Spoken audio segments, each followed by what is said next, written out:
I got the Mythopoeic Award, and I got the Alex Award, and I got the British Fantasy Award, which was really kind of cool, because I didn't think that a book like Nancy Boyd's would win the British Fantasy Award, because all that ever wins British Fantasy Awards is really respectable horror novels. Yeah, they like their awards when it's dark.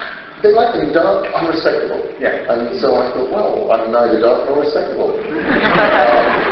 And I assumed that it would either be Ramsey Campbell or possibly George R.R. Martin. So I'm sitting there during the awards ceremony, which I was at because I was a guest, going, okay, best novel, Ramsey Campbell, George R.R. Martin. Am I betting Ramsey Campbell in my head? Am I betting George R.R. Martin? I've got to pick one. Ramsey Campbell, George R.R. Martin. They said, and the winner is Neil Gaiman with an antibody. I'm going, hang on, is that George R.R. Martin? But it was nice. It was really nice. Tonight. They are. And now some pre-planned questions. I actually have a couple. Not many. You said just yesterday, that when you were a young lad and you went for career counseling, you said you wanted to write American comics. Yep. You said this as a young English lad. And further in your career, you've written 2 books that can easily be described as very English books, which would be Neverwhere and Stardust, and 1 book which is clearly an American book, which is American Comics. And the question is, how has the geography of your life changed and influenced you as a writer and the topics that you deal in? That's a long question.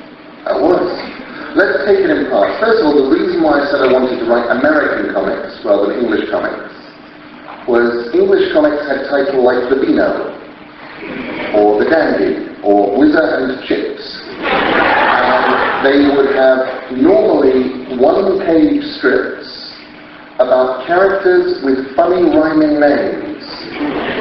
You know, Pansy Potter, a strong man's daughter, or Bad Penny, or you know, Dennis the Menace. And they would have these funny adventures, or not even adventures, they just have, you know, somebody would be after a pie. At the end of the comic, they will either, end of the page, they will either have gained or failed to gain the pie. So you're being waved to, they want you over there. I kind of. So that was why, whereas American comics were 24 pages, 60 pages, 80 pages, they'd be filled with actual stories, and it wasn't just all these weird little cartoony things. So that was why I wanted to write American comics. At the time, I also thought that French comics were very brilliant. But that was because my French wasn't very good. Years later, when I read some of these comics in translation, I realized, no, they were just really pretty pictures with very little actually going on, but I didn't know that. But because my French wasn't very good, I didn't volunteer to write French comics. So that was why I wanted to write American comics. That was where the interesting comics were. For much the same reason that any of you who wanted to write comics probably asked me, they're going, I really want to write,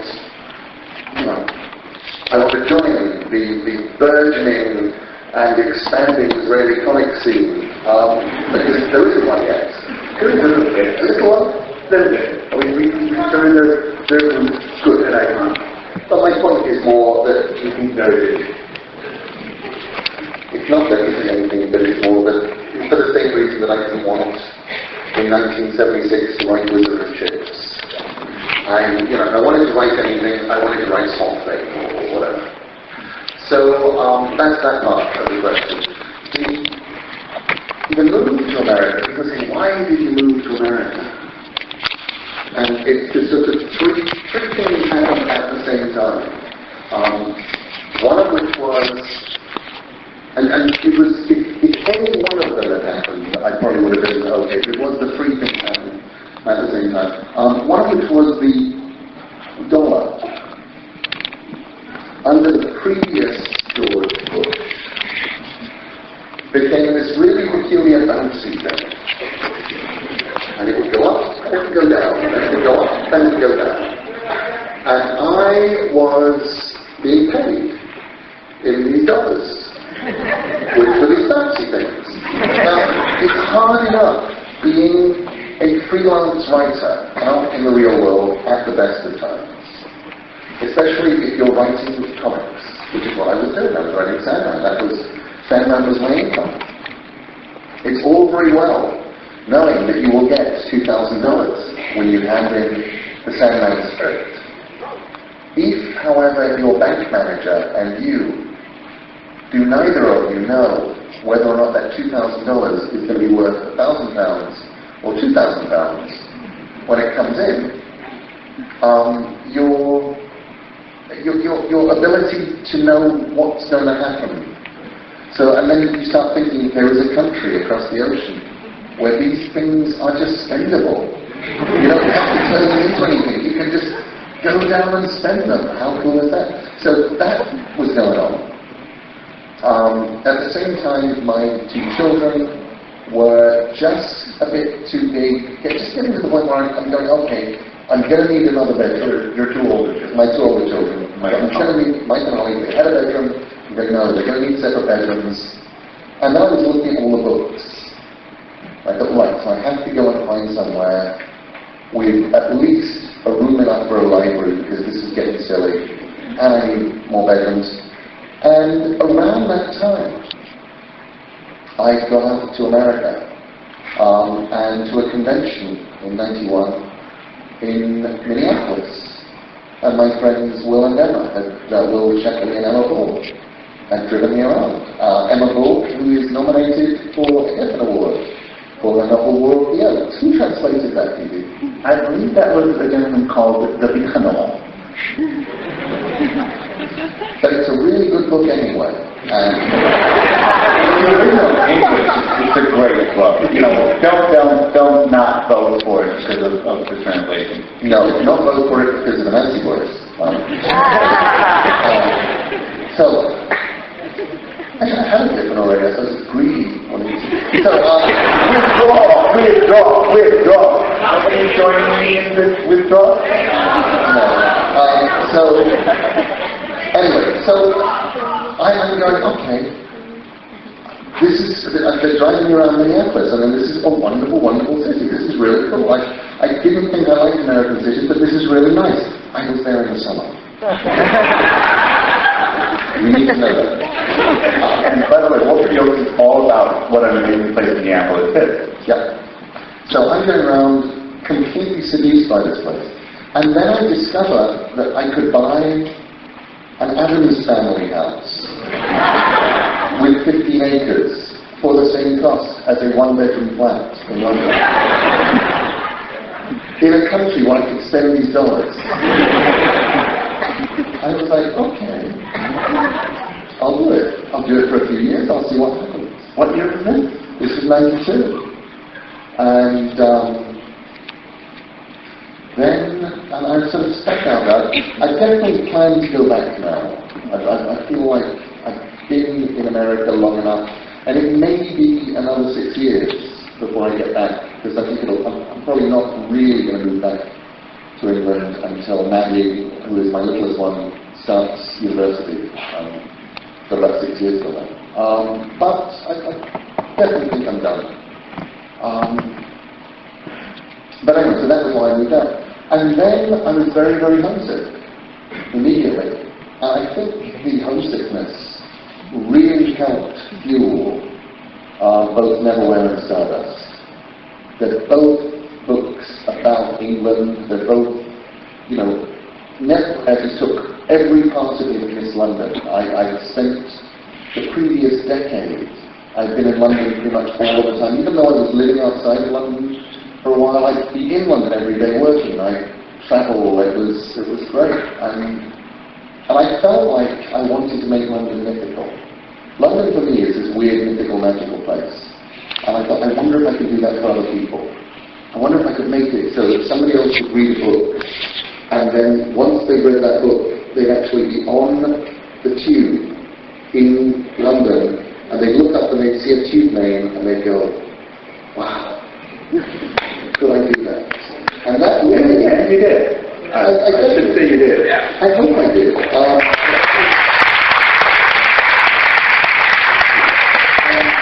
a lot of that was because, there were authors who'd done that for me when I was younger. G.K. Chesterton, his book, The Napoleon of Notting Hill. I loved the idea of Notting Hill being this magical place. I'd read as a boy the Michael Moorcock books, and which everything kept going back to a mystical, magical place called Ladbroke Grove. And I think, wow, how cool Ladbroke Grove must be. So yeah, so that was very much that. Stardust was even more homesick in some ways, because Stardust was very, very English. It was about Englishness, it was about English magic, it was about a kind of English book. Stardust was the first book. Oh, water. There was water, wasn't there? But I look at me behind you.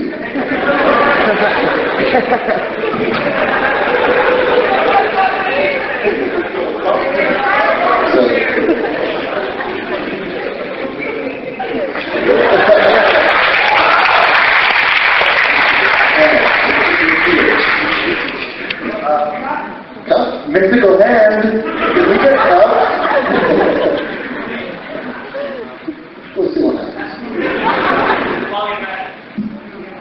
Oi.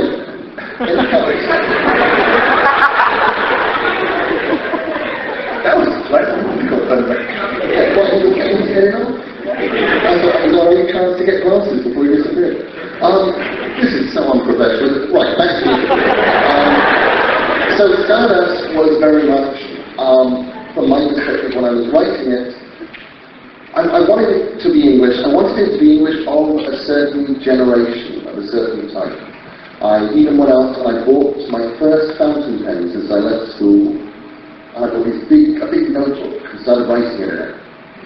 And my idea was that there was a school of writing which predated Tolkien, which predated what we think of as fantasy, where English novelists, particularly English novelists for some reason, would write books and they would have magic in them, and they'd have fairies in them, or witches, or... Hooray!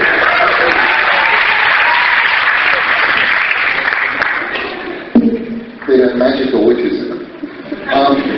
But there weren't fantasy shelves in the bookshops yet.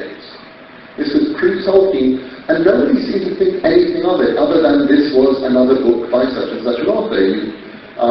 Nobody thought, Charles Dickens wrote A Christmas Carol, which has magic and ghosts in it, and nobody went, oh, he's a fantasy writer. And nor was A Christmas Carol put on different shelves to the rest of Dickens. It was just considered part of something that a writer did. So I thought, right, I'm going to kind of pretend that it's 1920. And I'm going to kind of pretend that there hasn't been a fantasy genre. I'm going to pretend that Tolkien, much as I love Tolkien, hasn't happened yet. Hasn't cast this enormous shadow over literature. And I'm just going to write my book as if I was one of those people back then writing one of those. And that was what Stardust was. But it was also very much about longing and missing England and trying to write about a specific sort of Englishness. Now, by that point, when I finished up, I'd been in America 6-7 years. And I'd set Sandman, a lot of Sandman had been set in America. And I thought most of it, that's on our Earth. Yeah, most of Sandman was probably set in America that was set on Earth. And people would say to me, how can you write about America when you live in England? And I'd say, well, Seattle as well as somebody who lives in Seattle, but I can write Seattle as well as somebody who lives in New York who's never been to Seattle. I said, at least we've seen all, we're in the same position you guys are in. We've seen all their television. We've seen all their movies. If you're living in LA and you've never really been to New York, you can still write New York because you've seen all the TV about New York. You've watched the Woody Allen movies. You've seen The French Connection. You know what New York is kind of like. Or at least a New York. You see many different visions of New York in which you can composite. You can synthesize your own New York. So I'm out in America, and I'm starting to become very, very aware that there seems to be an America that I hadn't ever encountered in the movies and in the TV, and just even in books, really. There was this odd America and this American experience. That was the flyover states. In the flyover states that people on the coast like to call. Yes, in the flyover states. In the world that these people didn't really even seem to believe existed. And there was all this barking mad stuff. Like things like driving a car out onto the ice of a frozen lake in December and putting bets on when the ice would melt enough for it to go through in the spring. And there also things like winter. Now I thought, possibly even as you people think, I thought I'm English, I know what cold is. I got English is cold a lot. I know what cold is. Cold is when water... We actually know we don't know what cold is. I believe that we do know what hot is. I believe I knew what cold was, you see. I thought, well, cold is when water goes white and fluffy, and it falls from the sky, and you get up in the morning, and the puddles of water are either solid ice or perhaps, ice until you break them. I thought, that's what cold is. I was naive. I was a fool. Moved out to the Midwest and discovered that that there was science fiction cold. That there was the cold that I understood as cold. And then there was something colder than that. And then, round about 0 Fahrenheit, you walk out and you take a deep breath, and all the hairs in your nose freeze, and you can suddenly feel each individual hair. By the time you hit about -8, -9 Fahrenheit, and you take a deep breath, it hurts. It feels like something has punched you in the lungs. By the time you get down into the -20s, you don't want to stay out for very long. You sort of really hurry around, and things like cars don't actually work. By the time you get down to -40, you discover that it doesn't actually matter that you've been talking Fahrenheit, because when you hit -40, Celsius is -42. And you're doing things like going outside with a thing of boiling water to pour on the satellite dish just so it can turn. It's a whole new world of cold. Your world shrinks to what you can eat. I remember after my second, actually there was a point there, my second ever winter. Sort of about January. And a friend had said she wanted to come out from San Francisco to make snowmen with the kids. She came out. Discovered that when you're at -40, which we happen to be, we haven't actually gone, global warming has done some nice things. And one is, we haven't gone to those places for about 8 years, but we were at -40. You can go outside and do what you want with the snow. It's still a white powder. You can try and build it up into a snowman. It's a white powder. It doesn't stick. It doesn't cling. You don't have the little melty things going on that snow does that allows you to make snowballs or snowmen or whatever. It's just this powdery stuff.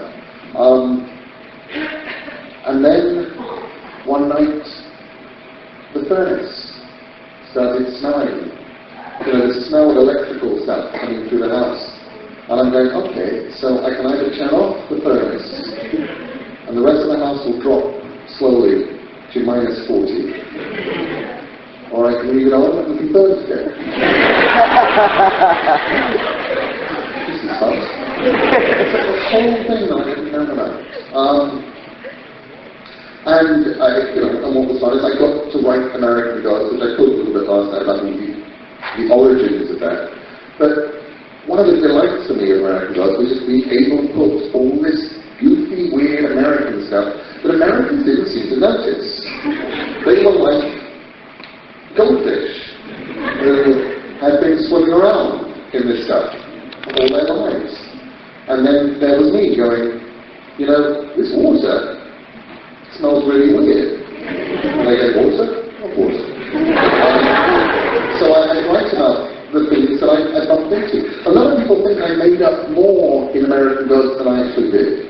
People assume that things like The House on the Rock, with its 120-piece robot orchestra and stuff, is made up. People assume that Rock City, see 7 states from Rock City, this mountain where you can look out over things, and they have weird dioramas of nursery characters down in the glow-in-the-dark nursery characters to give you nightmares. Must be something that I made up. Oh, this stuff is yeah, you can probably see pictures of the house on the internet. I believe they have a website. They do. In fact, I think I probably send them tourists these days. People go there and go, oh my God, Neil Gaiman wrote about this. It's true. That's what fascinated me, and I'm sure I'm saying to some people, but having said that, The House on the Rock, 3 million people would go there every year. And nobody would be able to explain why. Because he built it, and it was weird. They built it, if you build it, they will come and they change it. So when people are baseball, they just wanted to see that happen. And so that was what happened. I wrote the first 2 books, Missing England. I wrote the 3rd book, just going, this place is weird. I have to tell them all how weird it is. Because there are 300 million of them living here, and they don't know how weird it is. And then they read the book and said, that's an interesting fantasy book. It's, all these crazy, scary things. It's a good thing. It's a fantasy. Oh, it's true. And they get the awards. So in terms of where and then I guess Anansi Boys. By the time I did Anansi Boys, Transatlantic book. Yeah, it is transatlantic, but it's oddly transatlantic because, why is it transatlantic? It's transatlantic because I conceived the characters as being English, or at least Anglo-Caribbean. And I liked that. I liked the fact that they were, I thought, I'm not sure that I would feel entirely comfortable writing a black American character for an entire book as a viewpoint character, but I had no problems at all writing a black British character. So that was one of the starting points. And then, and originally I was going to set it all in, the whole thing was going to be set in England, except that the day that I was going to start writing it, just sort of researching it, I was doing a little bit of beginning writing, and I actually didn't wind up starting for another sort of 6 months after this. But I was in Florida, and I looked in the paper. Florida? Yes, Florida.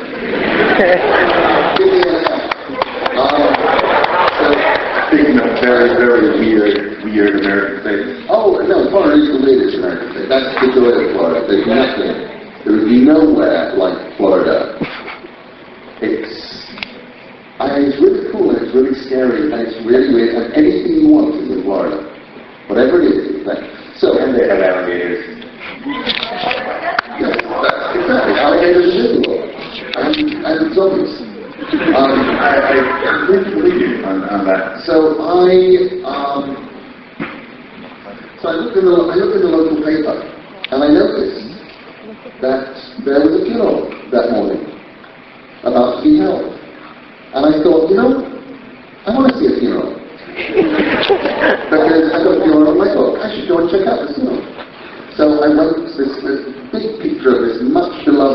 And part of the reason I wanted to go was because it was a much beloved Jamaican lady.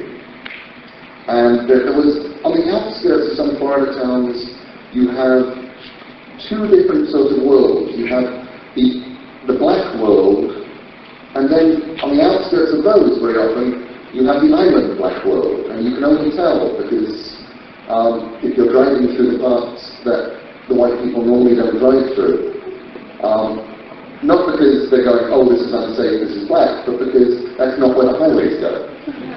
You know, it's these sort of old towns outside the towns. You'll start noticing the shops selling curried goat. And which is actually curry goat, remember, it's not curried, it's curry goat, and curry chicken, and other Jamaican and island food. So I stopped off at one of these and ate curry goat for breakfast. Don't do that. I've eaten such strange things over the years, traveling around the world for breakfast. Curry goat was the worst. Curry goat is not designed to be digested anyway by human beings at the best of times. First thing in the morning, breakfast, curry goat, no. So, one day you'll thank me. I'm from the UK, I've eaten English breakfast.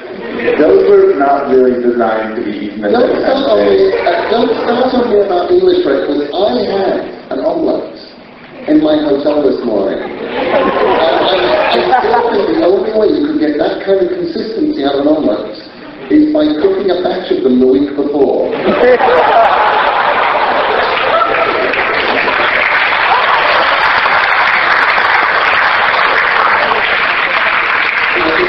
The entire concept of a leathery, chewy omelette is one. It hasn't even occurred to me that you could do that. So anyway, We only do that at hotels. I'm sure you do. So I went to this funeral, and it was so cool and so weird. I got to wander around this sort of area of reclaimed swampland. They turned into a funeral parlor, and there are these giant cranes strutting around eagerly, and there was Babyland, which was the saddest place in the worst taste that I've ever encountered, because it was just that little area of the Memorial Garden of Rest, as it was called, where little children were buried, and it was filled with these mouldering teddy bears staring up at the sky. And because it's Florida and it rains all the time, they were all sort of moulding and mildewy and awful, and then there were these little windows in the road that went round. It was quite horrible. Anyway, so I thought I had to put this place in my book. I'm putting this in. Which suddenly meant that the funeral was going to be in Florida. And that really defined suddenly the transatlantic nature of the book. In addition to which I put Mr. Nancy into American Gods, mostly because I never knew if I was actually going to get round to writing Nancy Boys, and I thought I better see that he's going to die on page 1 anyway. It's okay, it's not really a spoiler, that's page 1. Seeing that he's going to die on page 1 anyway, and I suppose if I ever do write it, I'm going to get him out and have him strutting his stuff. And wound up having him going and living in Florida at the end. So it just sort of all fitted in, you know. And weirdly clear. They're fun characters, so always fun to write about. He was enormously fun to write, yes. And but all the characters. Spider was amazing too. You know, the idea of just getting to write this character who was completely psychopathic, absolutely assured in everything he did, and more or less in control of reality to some very small degree, to allow him to get away with it, was so much fun. Another creepy character for a funny book about families. But it's a scary character. Oh yeah. No, I mean, I could have written that book. The original idea of the Spider was that he was going to be really scary.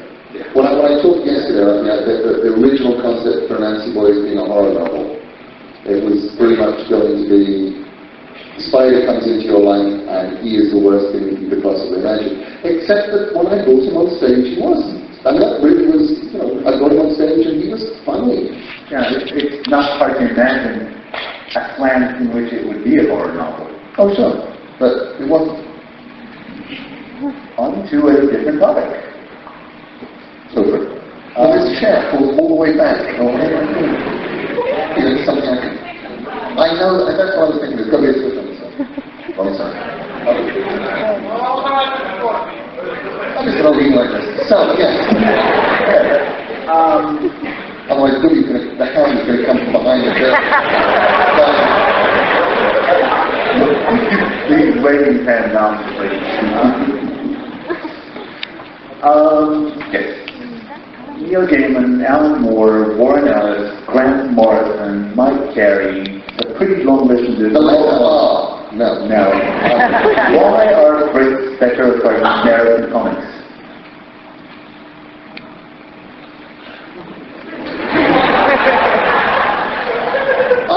If we can amend the words American comics to why are Brits better at writing mainstream American comics, or at least why were Brits better at writing American comics from the mid-80s, at least through to the mid-90s.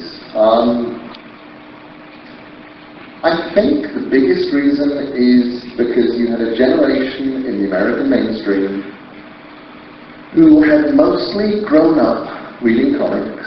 They were comics fans. They wanted to write the stuff that they had read. They didn't want to do anything else with it.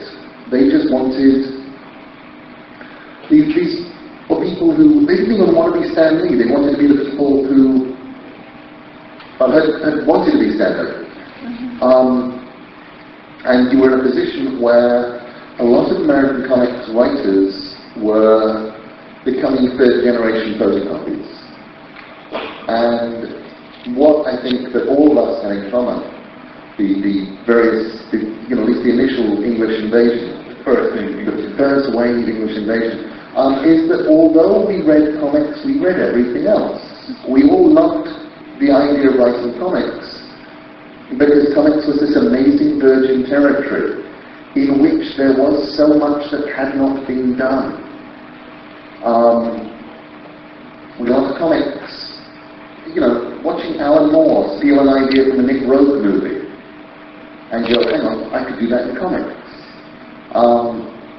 I remember reading the Penguin book of surrealist verse, and I was halfway through some surrealist poem, and I went, oh my god, I could do that. There's a technique. I could actually go in and steal that. What that guy is doing in that poem is something I could do in comics, and probably did and said that.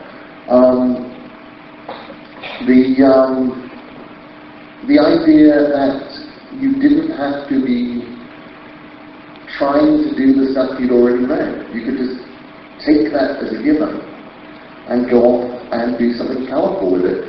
I have to say, I think what we expected was a sort of after us the deluge phenomenon. We thought that, Alan thought, oh, well, good, interesting illustrated comics, everybody's going to do it. And then I came along and he went, yeah, that's the first one. And, and I think he expected hundreds of them, and then there was just this sort of little trickle, and every now and then you look around and go, oh, Mike Carey has joined us. This is nice, or whatever. But I don't think, in all honesty, that it's true today. I think you've got a generation of American writers growing up, many of whom, the weird thing is we've been doing it long enough that, the Brian K. Vaughns of this world were Brian was a kid in college. He came up to me and said, I'm a big fan. These people who are now... And he does do some brilliant stuff. Oh, yeah. No, I'm saying I think you've got a lot of really smart people now. And I also think the American underground, small press, and offbeat scene has always been, always had some amazing writers in there, and still does. But really, the whole thing about why, because we're British.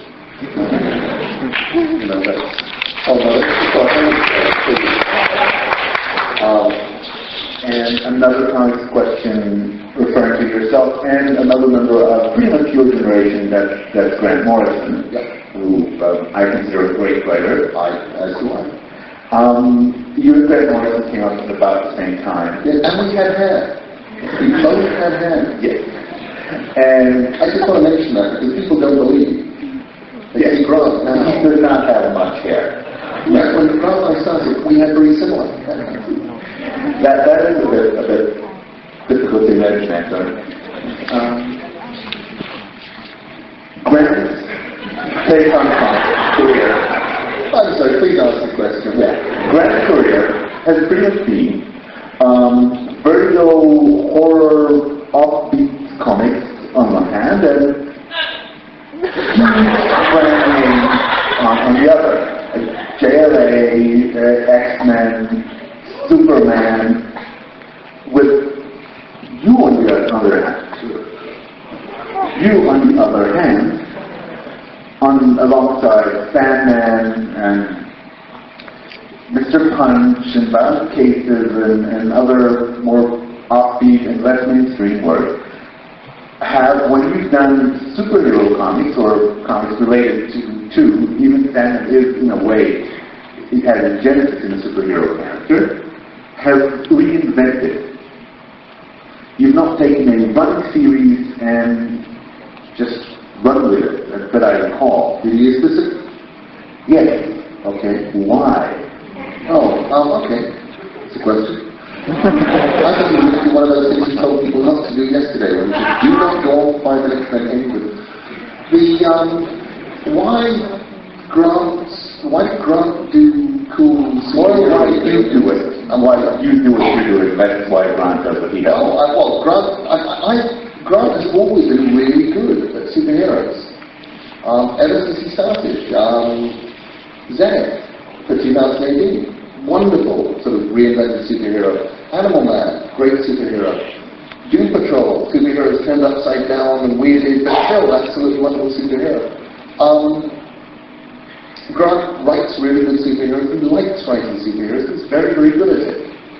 I am crap at writing superheroes. I know that I'm crap at writing superheroes. I love them, but I'm really, really crap. I can never convince myself that two people hitting each other ever solves anything. But I will get to that. Trust me. So what I tend to do whenever I get into the realms of superhero comics is I try and do something that I am good at, that looks enough like superhero comics to fool people, like the young lady who shouted out, what about 1602? Because what I do is something like Black Orchid, where I go, okay, I could probably do some ecological science fiction with sort of film noir stuff going on. And I think I could get that to work. With Sandman, which really nobody was quite sure when I began it, if it was going to be a superhero comic or not. I thought, I know that I can't do superhero comics, but I probably could get away with the thing that Roger Zelazny did in Lord of Light, where he has people who have over the years become gods. And I could turn that upside down and just sort of do gods as people. I think I could get my God comics to work. I could get that to work.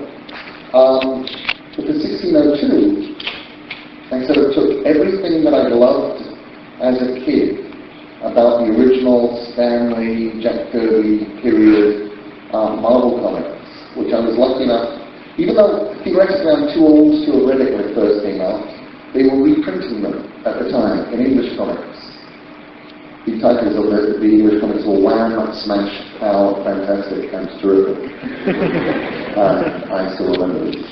And they were reprinting that stuff, so I got to read them all from the beginning, even if only in two colours, like black and white and red or blue or something like that. Even with the Eternals. So with 1602, really, I decided it would be really fun to do sort of essentially historical science fiction. That thing where you go in and do that science fiction thing of building up a world and you sort of play all the what-if games and you do and you try and play fair. And in all honesty, I have no idea if it works as a superhero thing. I think it probably does sporadically, but mostly it's an enormously fun story, and it's, a lump of historical science fiction. With Eternals, again, it's not really a superhero story. Although in some ways it's not meant to be. The brief that I got from Joe Quesada was that he said he has this thing called the Eternals that Jack Kirby invented back in the 70s. People have tried cross-breeding it over the years with the Marvel Universe. This has not been very successful. As a crossbreed had gone,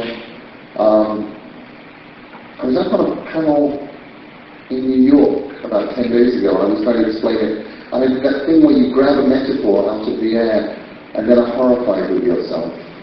I said it was like trying to breed a greyhound with a hamster. And you wind up with something that can neither win races nor looks cute in a little plastic ball. And then I felt really ashamed of myself, and now I'm repeating that very consequently. That would not go on cuteoverload.com. No. But that really was what had happened to the Eternals. And he said, look, can you fix this thing? Can you give us the Eternals in such a way that when you stop doing the comic, we have this thing that now works as part of the Marvel Universe, and we know what it is, and we know what we can do with it. And I was like, oh, yeah, I can do that. And what's fun is there's, practically no superheroics of any kind. We just have a bunch of characters who really don't know who they are at the beginning of the story and do sort of know who they are by the end of it, and will probably have saved the world.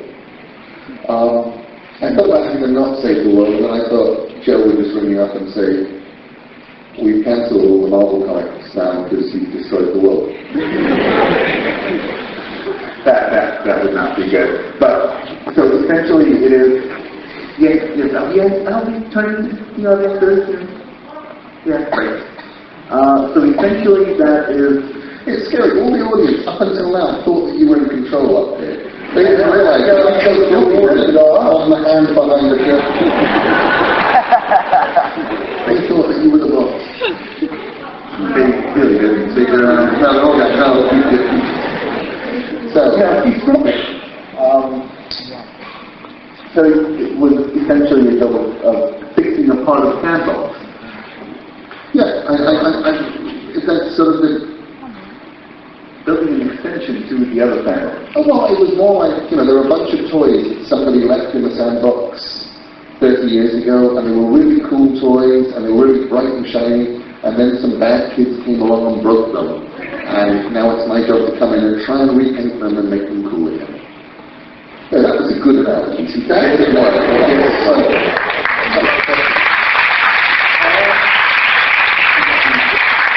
So we have quite a bit of time. We'll go to the audience. I'll go to others.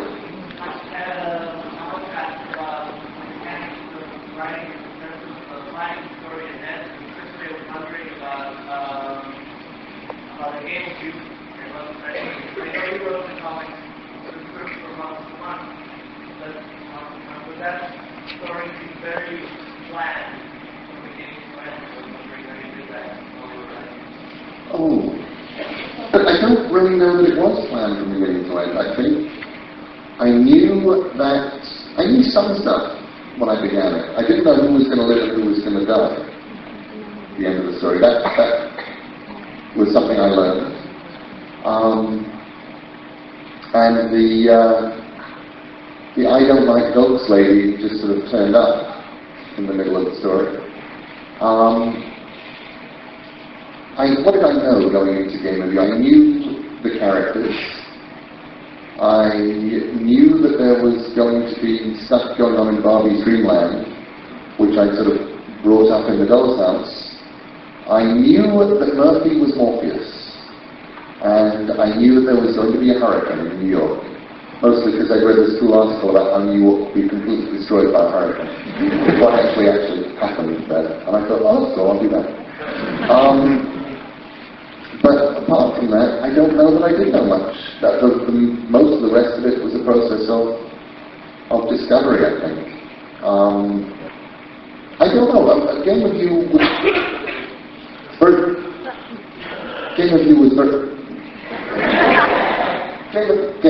very, very organic. It was an organic kind of story. It's still one of my favorites of all of the Sandman runs, and it's normally, I think, if you took a poll, it would be right at the bottom of most people's, and then right at the top of occasional people's. It's very much, most people just sort of like the ones that I knew people would like when I was writing Season of Mist or whatever. They like those ones. But Game of You has the few people who like it really, really, really like it. I see it happen for you. That's your job. Okay. I'll go to you.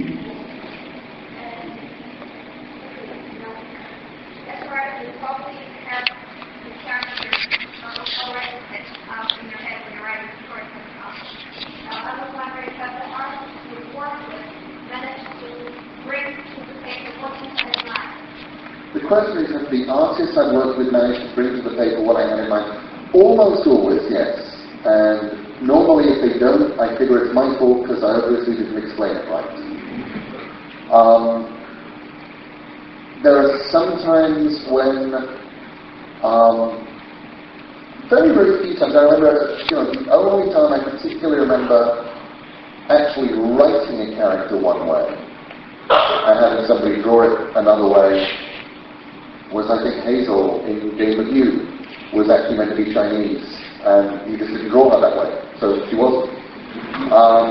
But apart from that,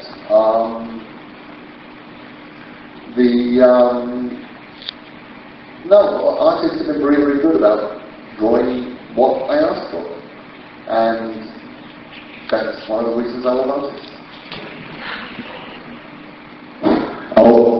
See, that's why you bought it. Yes, I also think you've been very fortunate in your collaborations. You've had Pratchett, McKean, the amazing gallery of people who worked on Sandman. It's been a very good run in that respect. Yeah. No, I have been, I've been the luckiest boy in the world on my collaborations. I love that.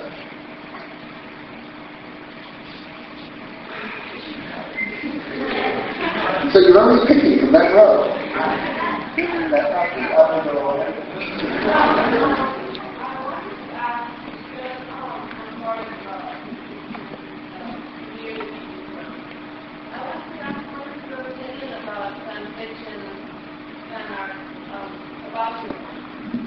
So the question is, what is my opinion of fan fiction and fan art about my work? I mostly, as long as I don't have to read it,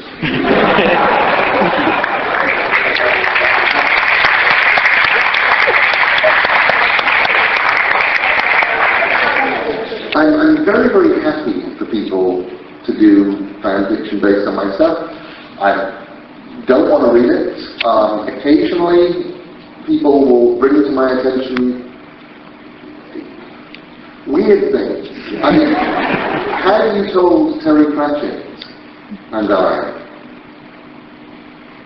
20 years ago, that we were about to write a book with an angel in it and a demon, and 20 years on, young ladies, mostly, would have written probably 500 times the word count of the novel in chronicling the romantic entanglement of these people. And trying to get them to make it in public. I think we wouldn't just have laughed at you, we would have thought you were weird enough to avoid. Obviously, you would have been wrong.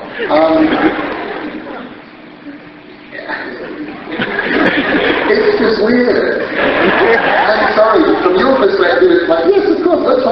oh, Crowley slashed. My perspective is,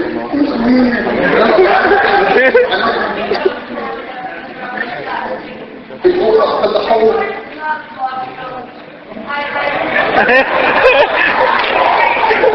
No, it's not even, I'm not giving the slashes a hard time. I like the fact they're out there, I like the fact they seem to have a great time doing it. Thank you, man.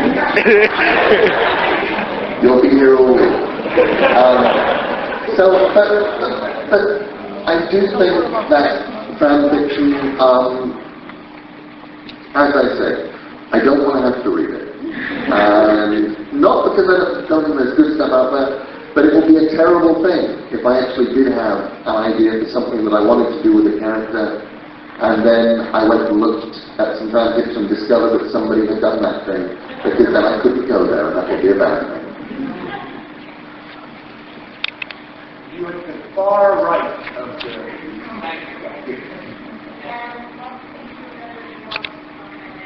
Louder, did you say? One thing you remember the most from your visit here? Well, I don't know the visit's over yet.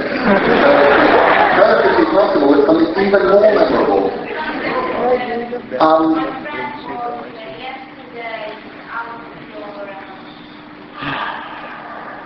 Do you want to say something Hebrew I can translate? Anyway, I heard one Jewish man, I think, going downstairs and you're pointing to Simon Wilson.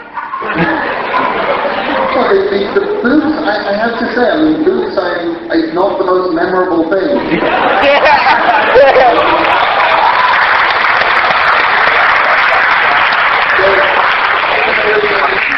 There is a comic called, and it's a 5-year-old comic, it used to be up on the web by my friend Scott McCloud, called Why I Am Not Neil Gaiman. It's about a 6 or 7 panel comic, and in the first panel, Scott is talking to me on the phone, and he's saying, you know, he was telling me, he was acting as if he was the first college professor ever to teach my work in his college. And then you get a little panel of me, and I'm on the computer talking to Scott, and I'm saying, yeah, I know how that is, and you've just got to be nice to them.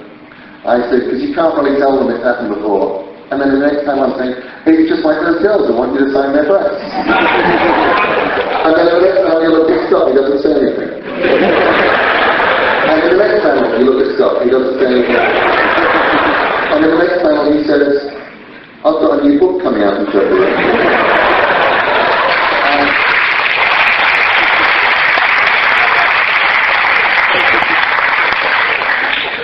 And the truth is, those things tend to be memorable the first time they happen, which in my case was in 1992 at Dragonfly in Atlanta. And just in the same way that I could tell you that it was a 1991 signing for Season of Mists, at which that was the first time I ever signed a person, where they just said, you know, the guy said, can you sign my arm? I said, sure. And 4 hours later, as the line finished, he was right at the back of the line, and he showed me my signature tattooed onto his arm with liquid skin on it, still bleeding blood. And I thought, that's weird.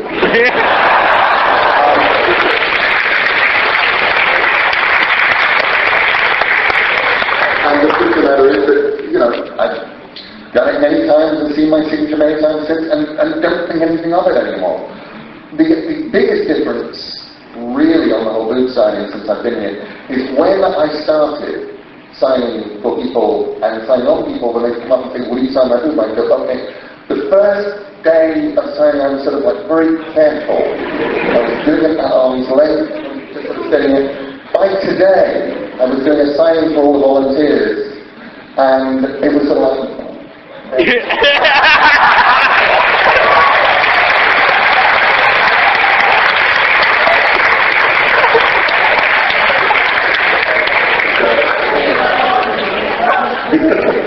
but the that really isn't. But probably the most memorable thing about Israel, what is really about this thing for me, is just the sheer enthusiasm have you got? I don't mean the fact that, you know, at the opening ceremony they screamed every time my name was said.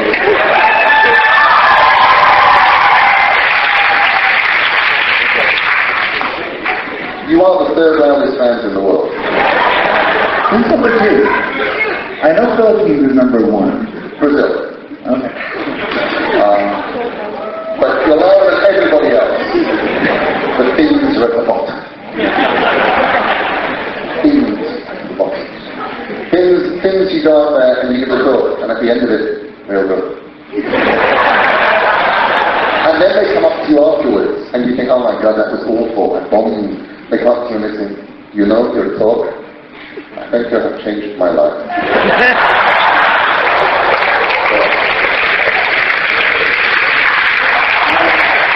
But I think the sheer energy, I mean the amount of energy that Israeli fandom has is really delightful, really astonishing. There's no sense of ennui or inertia, of just that thing that I've seen, you know, in other countries, fandom worries that it's aging. You know, you talk about the aging fandom phenomenon, the fact that, you know, fans, you know, people who go to Worldcon because they can afford to go to Worldcon now, average age is in their 50s, this, that, and the other. You come out here, it's like, you guys, you're all ages, and you've got energy, and you're great. And that's the best thing for me.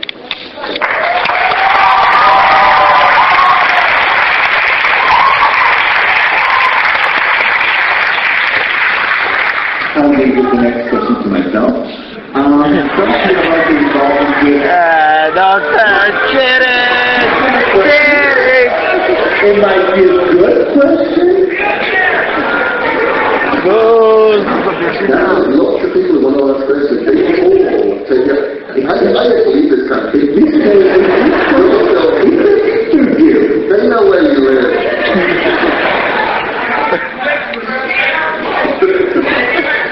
You're doomed. I'm going to be the way now. I'm doing bigger than multiple questions of my own, which I probably will do, because I do want to live. Fine.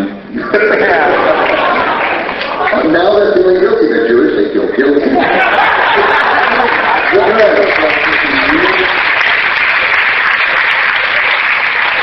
I'm going to give the next question to you, not the blonde, right next to the blonde. Sorry. She's the way to differentiate. You'll get the next one.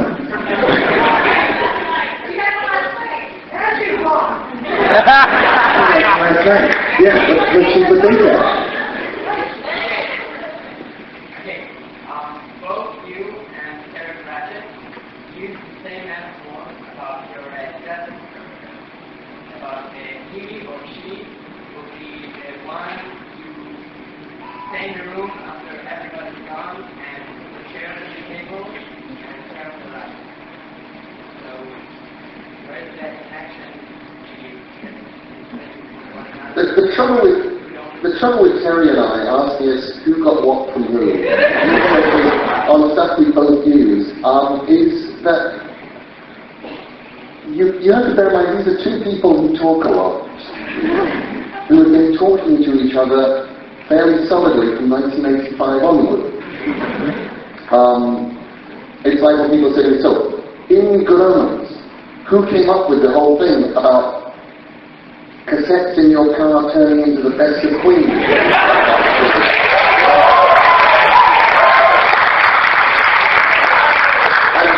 The honest answer is that had been a running joke between me and Terry for 2 or 3 years before we wrote the book. And it was just one of those things that we thought was funny and amused.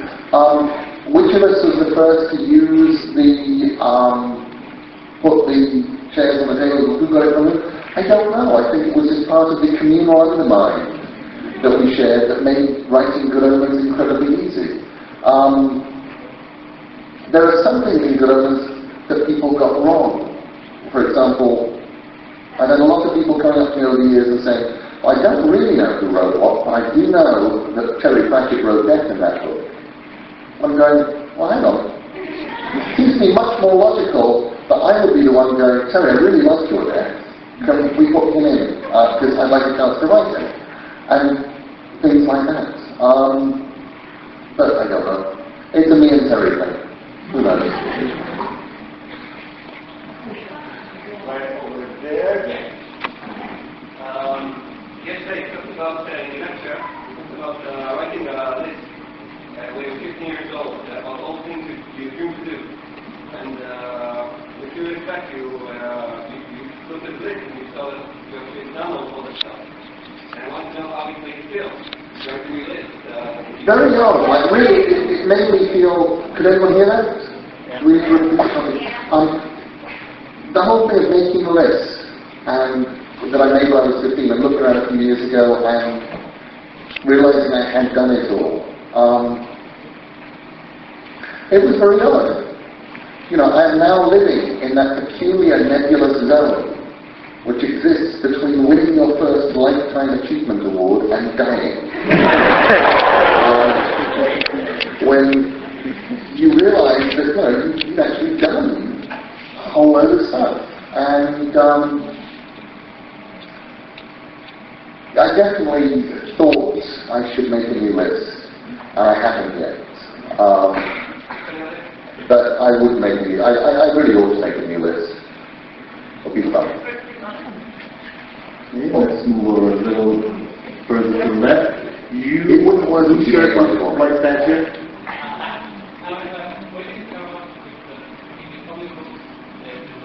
A little louder, please. A little louder, a little slower.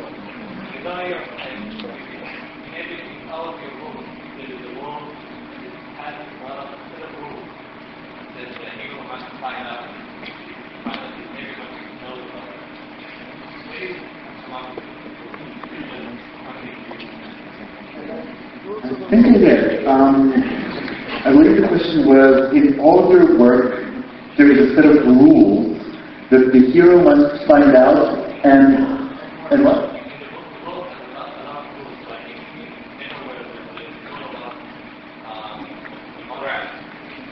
And where he comes up with the rules?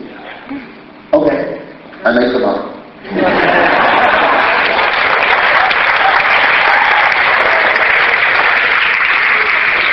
Well, I suppose that partly, you know, the idea of fiction is all about, you know, finding out and figuring out what the rules are, and trying to figure out for yourself what the rules are. Just frankly, as in life, I tend to think that adulthood is the process of figuring out for yourself what the rules are. And most of us haven't figured it all out by the time we get to die. But you sort of figure if you're doing well, you've at least figured out some of the rules. You know, don't shampoo cats. It's never worth it, and the cat will never be grateful.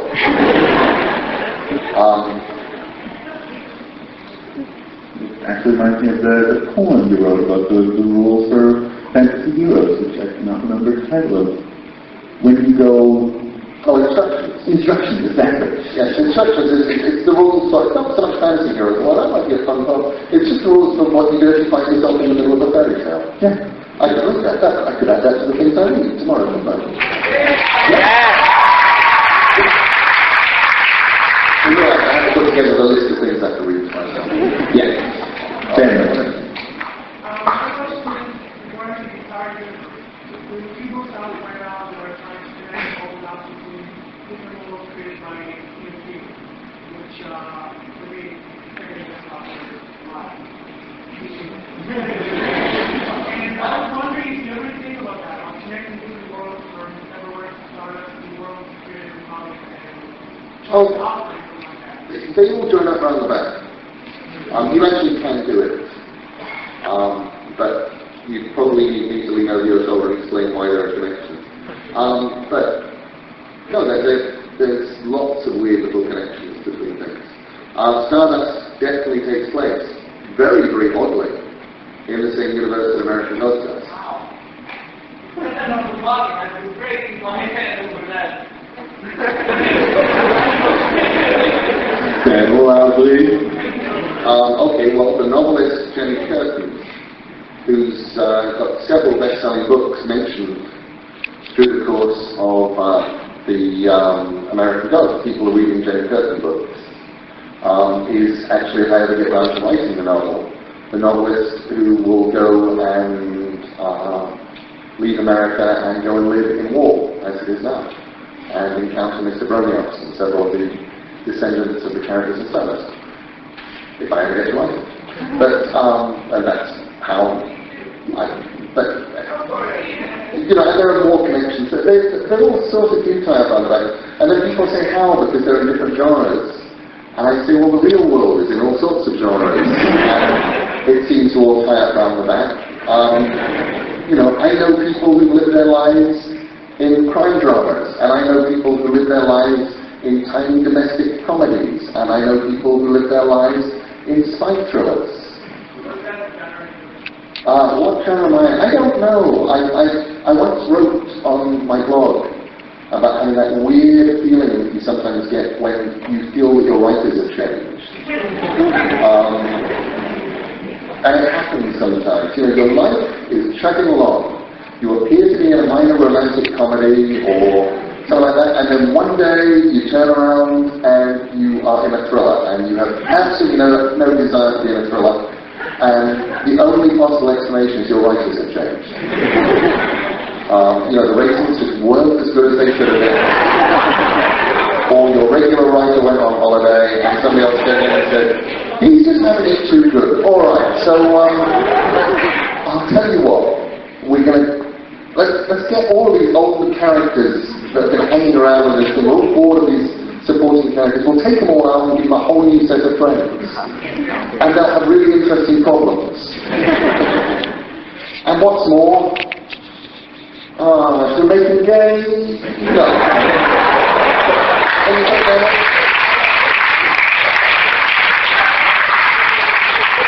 And you try and go, what happened? You know, my life, I thought I was in one thing.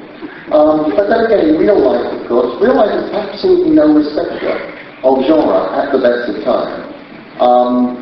You know, you can have just received the worst news in the world. You can be going home to your mother's funeral, and just the world is the saddest, worst place, and you can watch a stewardess on an airplane stand up at exactly the same moment that a baggage thing comes down, and knock a bag up into the air, which does an elegant pratfall straight down onto a businessman, who then spills his drink onto the woman next door, and you're watching this thing that would have cost thousands, but you know, they use computers to do it now, and you're watching the most elegant piece of physical comedy. And real life is always collapsing genres.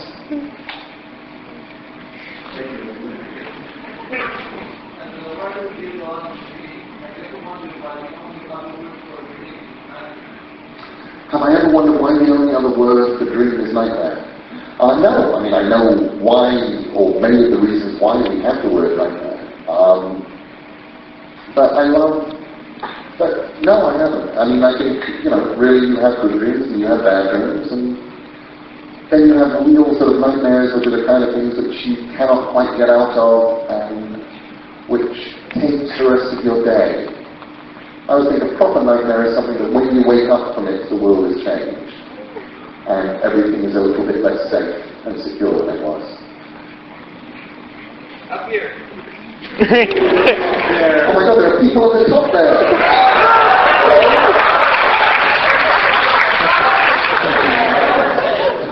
There's some sort of, where did you come from? Did you guys know they were up there?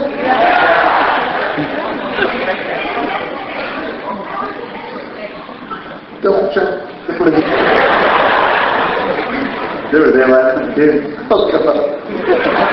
Okay, when I do the reading tomorrow, I'll try and look up again. So, question?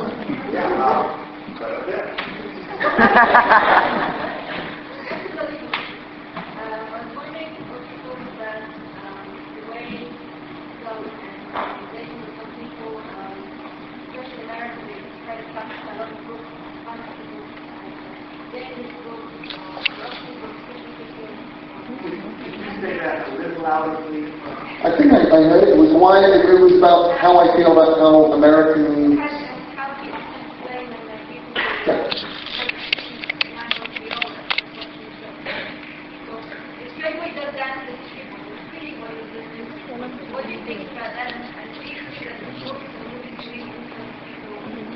how we can influence people in Do you want? Okay.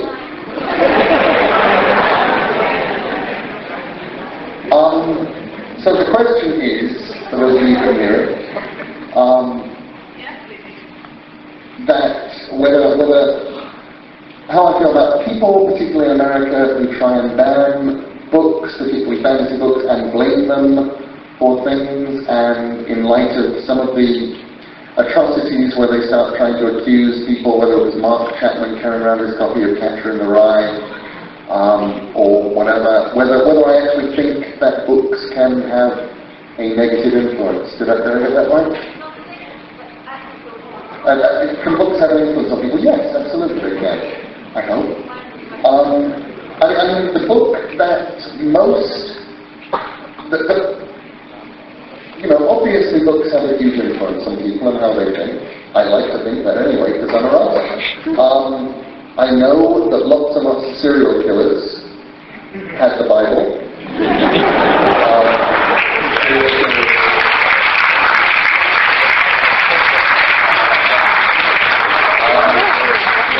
And Catcher in the Rye is very popular with assassins. So we obviously know, that books have an influence. The trouble is, though,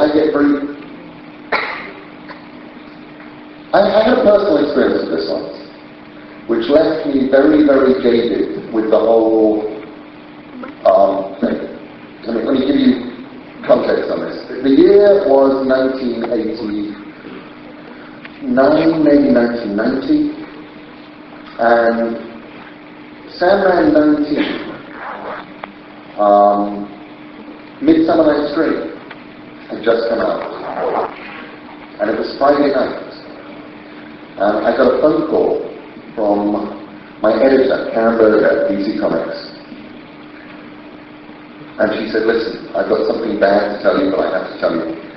There are two guys in, there's a guy who has just killed himself in Philadelphia. He's committed suicide.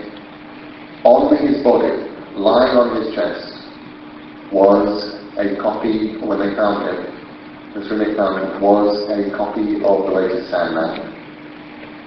And he wrote the suicide note, saying, the Sandman will bring perfect peace. She said, we've already had TV reporters down at the local comic store, and this thing is going to go huge, and I'm just wanting to warn you.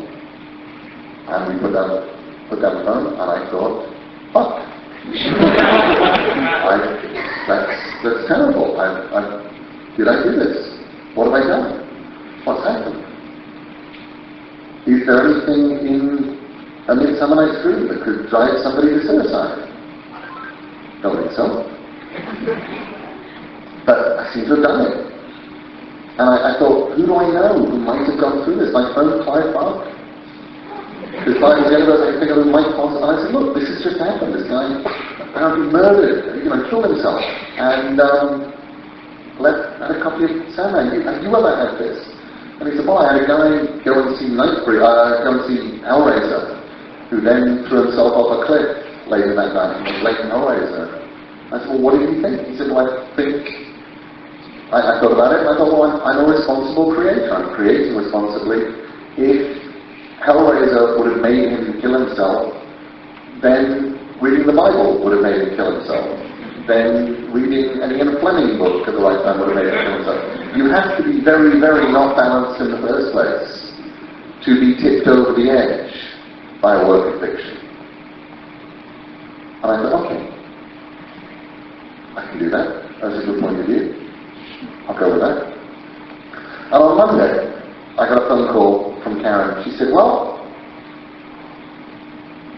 things actually changed on the Philadelphia case. She said, it turned out the guy was having a gay affair with his roommate, and when he broke up with his roommate, the guy strangled him, wrote the suicide note, and left a copy of Sandman, which he heard was a satanic comic.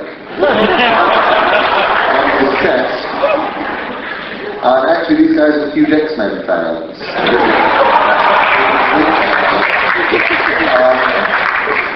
And when the police got on the trail of the housemate because some of his stories didn't match up, he hung himself. So they're both dead. And I did not feel as charitable towards this young man, the murdering young dead man, now as perhaps I should have been, because I felt like he tried to frame me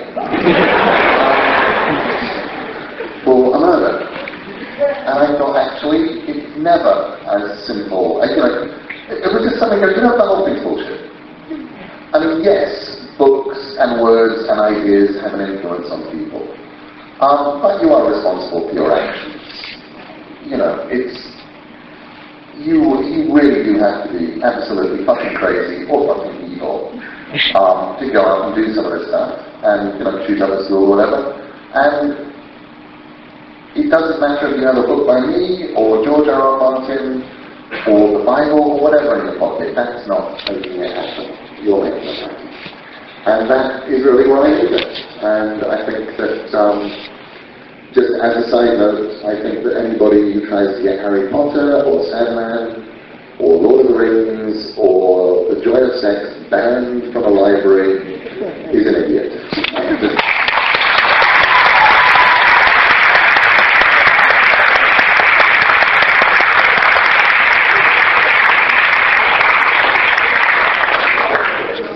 So this is the last question.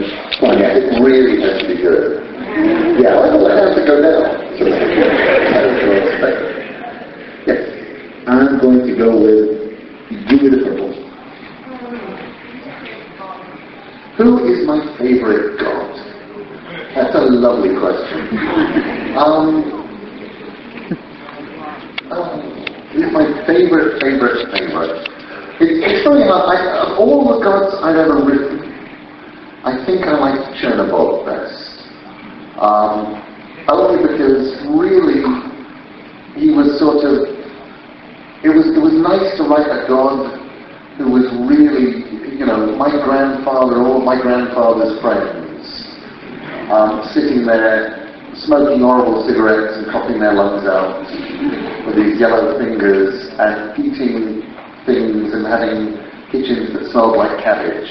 And I thought that would be a really cool kind of god. And I really liked writing him. He was enormously fun. I think my favorite god that I've never really written yet is Pan. I like the idea of, I like Pan, and would very much like to do something with him at some point. I think he'd be really fun. He's just one of those gods who, I've never encountered Pan in fiction quite the same way that he is in my head, and he's bigger and more terrible. And so I really ought to.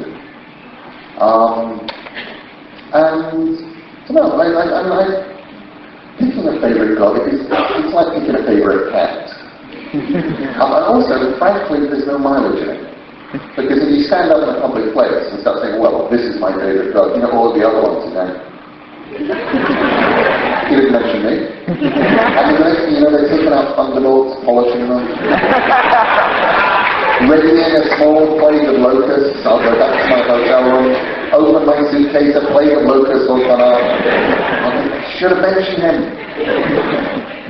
Or her. But we did just say last question for that last one, so we really did. There's a play, and some of you might want to go see Mirror Man, for which you would have to go look up now. If you're walking, it's about, by the time you pile out. Okay, one absolutely last question. I am so way too soft on you people. Here. You over there, no, you, yes, you. Yes, you. Yes, you have been dancing for the last 5 minutes. Yeah, that's an attention grabber. Or a movie or a comic or anything you wish you would have written. Which movie, book, or comic, or anything do I wish I'd written? Oh, that's a hard one. I wish I'd written a book called The Saragossa Manuscript, which nobody's ever heard of. It was written by a mad Pole in French named Jan Potocki, and he wrote this book. At some point he shot himself with a silver bullet made from a melted down samovar amidst rumours of werewolfism and incest. So you're not just going to be him. No, I really don't wish it.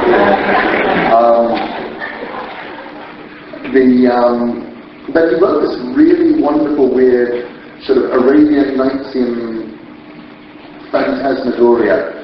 And I'm very, very fond of it, and they filmed it in the 60s. A Polish film crew, and it's again this strange, incredibly long film, and it's just come out on DVD, which is really fun, because when I saw it on some black and white video cassettes that had been copied so many times they started picking up colour. Really weird. I'm very, very fond of it. That's one of those things I always look at and I wish I'd written that. What else I really wish that I'd written? There's not a lot. Mostly I love what other people do because I couldn't have written it. And which is one reason why I don't do that many collaborations these days. People say, why don't you collaborate with Jonathan Carroll? And I say, because I love Jonathan Carroll's books and I want to read them. I don't want to have written them. So I don't think there's a nice easy answer, but I would recommend for those of you who like weird gothic fiction that contains stories within stories, some of which are horror and some of which aren't, I recommend the Saragossa Manuscript, very peculiar book. Most of you won't like it. More of you probably will like Jonathan Carroll books. Oh, yeah, really good. You should read Jonathan Carroll. You should read Gene Wolfe. Gene Wolfe is marvelous. Susanna Clarke's new short story collection, actually.